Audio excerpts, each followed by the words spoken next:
Hi guys, Assalamualaikum semua. Okay, today for bersahur, my husband request nak makan chicken wrap with cheese. So, ini adalah bahan-bahannya. Stay tuned guys.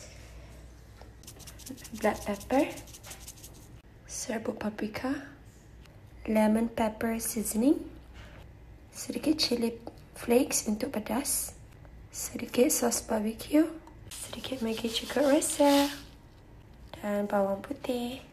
Okay, now kita gaul-gaulkan supaya menjadi rata. Perapkan selama 15 minit.